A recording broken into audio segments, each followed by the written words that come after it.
Nós acabamos de retornar de uma missão internacional, senadores, deputados federais que estivemos em viagem à Coreia do Norte e à China.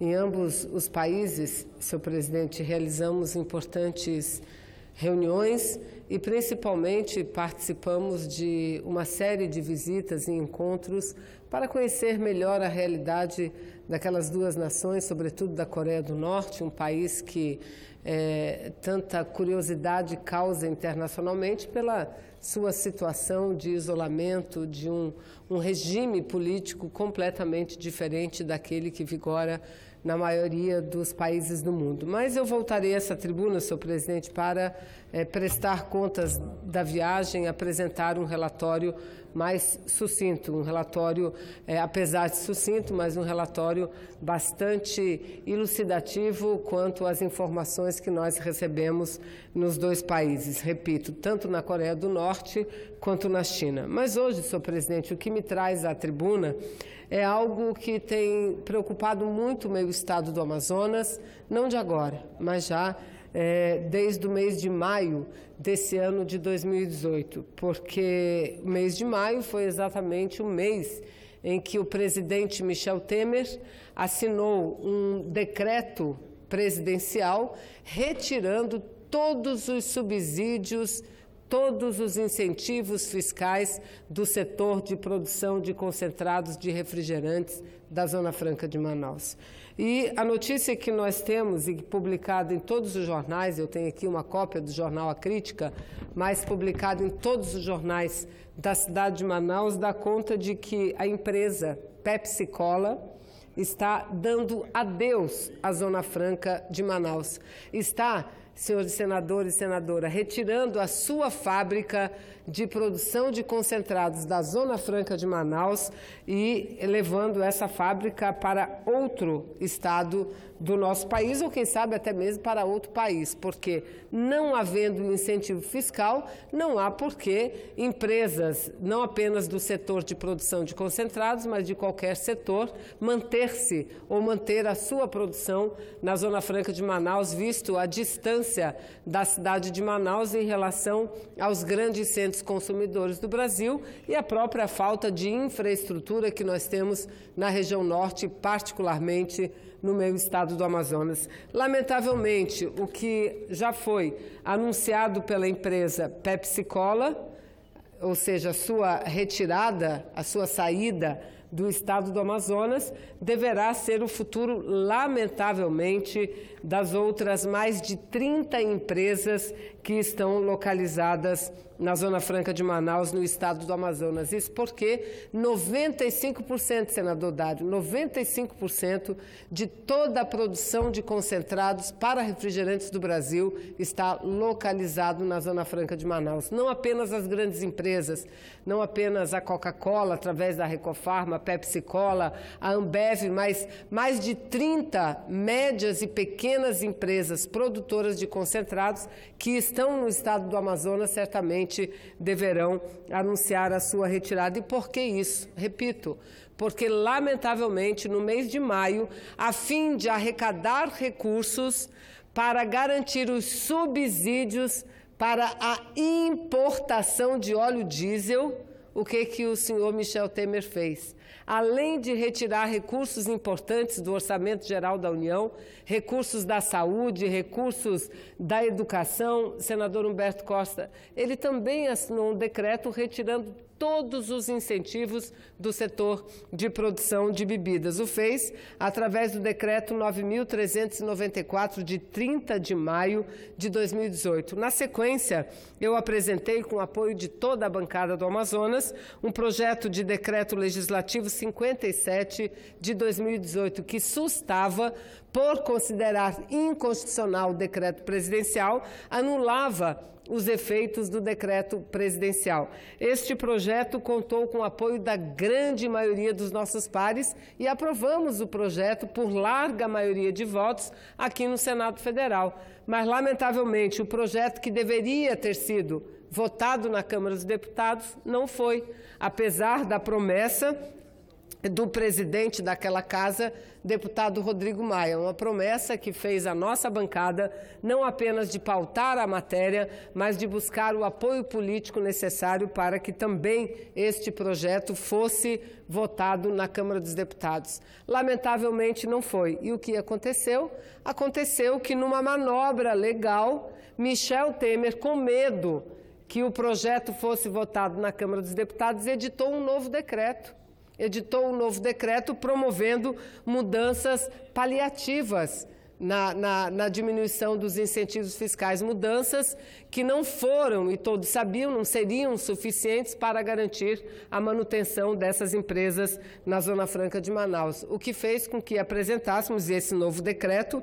O decreto 9.514 foi publicado no Diário Oficial do dia 27 de setembro deste ano de 2018, ou seja, em plena campanha eleitoral. Mas nós apresentamos um novo projeto de decreto legislativo, lamentavelmente, em decorrência da exiguidade de tempo, visto que temos apenas poucos dias ainda de sessões legislativas, não teríamos como votar aqui e na Câmara dos Deputados um novo projeto de decreto legislativo sustando essa medida. Então, não nos resta outra alternativa a não ser fazer um apelo ao Poder Executivo, ao senhor Michel Temer, para que reveja a sua posição, porque o que ele vai fazer é retirar 14 mil empregos da Zona Franca de Manaus, de um estado que mais tem sofrido com o desemprego no Brasil, que tem um percentual de desemprego superior à média nacional. Ou seja, e assim ele coloca não apenas trabalhadores na casa do desemprego, mas ele coloca a própria Zona Franca de Manaus em xeque, porque retira a nossa segurança jurídica, o que é fundamental para o equilíbrio e para a manutenção do setor. É lamentável o que está acontecendo e ainda, senhor presidente, eu escuto de colegas meus pronunciamentos dizendo o seguinte, que torcem para que o Brasil dê certo. Nós não apenas torcemos, nós trabalhamos para que o Brasil dê certo. Aliás, quem não fez isso foi a oposição ao governo de Dilma e Lula, eles que não fizeram, que não tiveram a responsabilidade suficiente para se unir ao governo que foi legitimamente eleito em 2014 e ajudar a superar a crise econômica que nós sofríamos. Pelo contrário, eles sim que jogaram na tese do quanto pior, melhor. E olha onde está nos levando essa tese do quanto pior, melhor. Olha onde está nos levando. A Zona Franca de Manaus talvez seja, o estado do Amazonas, o meu estado, talvez seja a maior vítima disso tudo. Porque o nosso modelo, além de ser baseado em incentivos fiscais, no geral, incentivos fiscais federais, de tributos federais. Além disso, o nosso modelo Zona Franca de Manaus depende basicamente do consumo interno, do próprio mercado interno, do mercado nacional.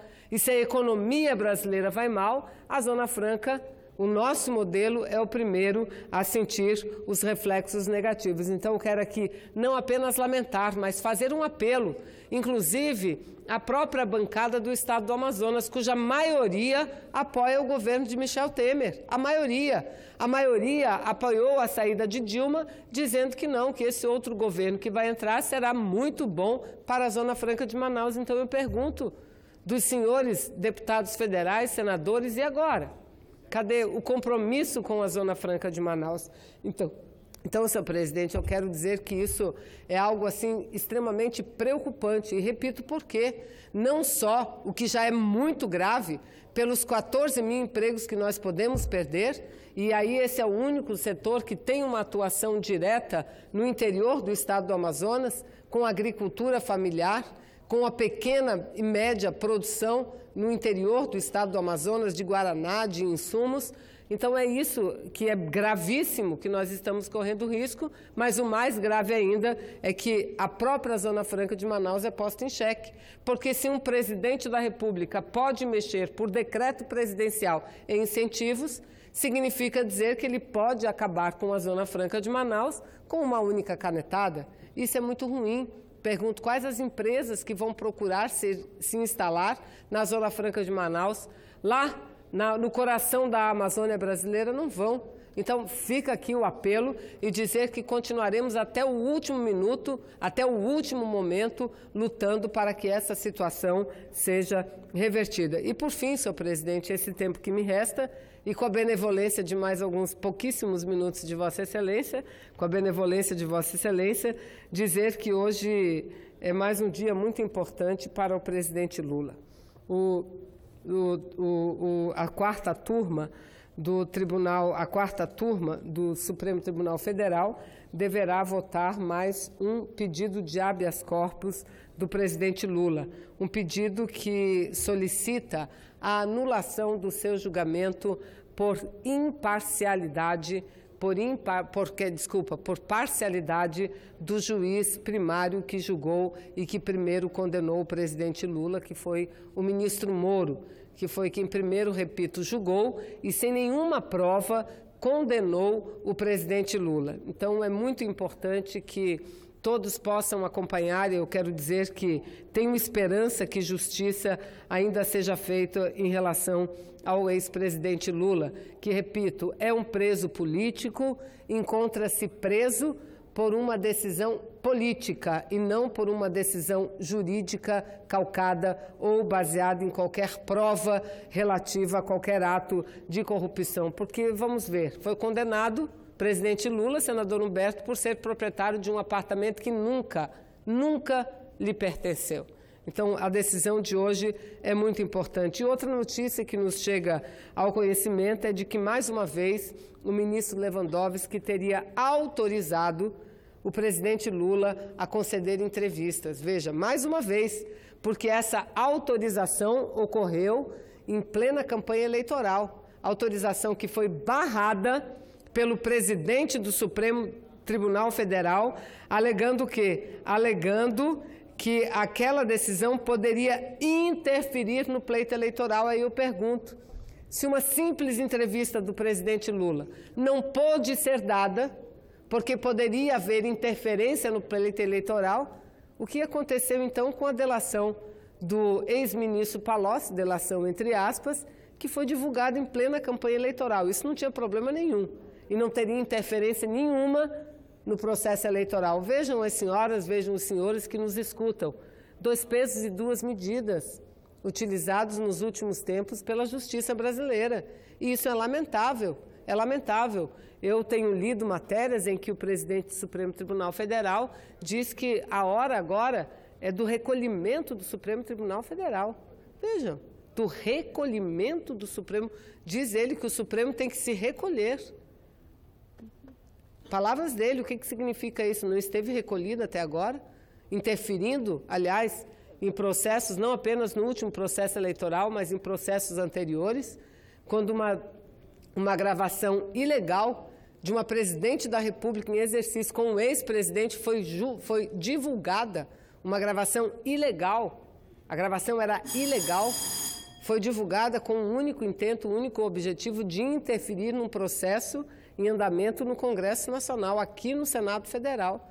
E agora decisões que interferiram, sem dúvida nenhuma, no pleito. Então, por essas questões, senhor presidente, é que tenho ainda esperança, visto que as eleições já foram concluídas, já terminaram, eu ainda tenho a esperança de que seja feito um mínimo de justiça em relação ao ex-presidente Lula e que ele tenha a sua liberdade concedida, tenha o seu julgamento anulado para que possa, dentro de uma situação de normalidade, sem qualquer interferência política, ter o direito a um julgamento justo e ser julgado de acordo não com opiniões políticas, mas ser julgado de acordo com tudo aquilo que consta nos autos. Porque eu repito e utilizo sempre as palavras ditas pelo juiz Cássio Borges, que é o presidente do meu estado do Amazonas, que não é partidário do presidente Lula, muito menos do Partido dos Trabalhadores. O senador Humberto nunca foi eleitor do Partido dos Trabalhadores, mas que tem publicado belos trabalhos mostrando a ilegalidade, a injustiça cometida contra o presidente Lula, que, repito, foi condenado sem qualquer tipo de prova. Mas, repito, hoje mais um julgamento acontecerá em relação a mais um habeas corpus do presidente. Eu espero que, pelo menos agora, a justiça seja feita em relação ao nosso querido ex-presidente Lula. Obrigada, presidente.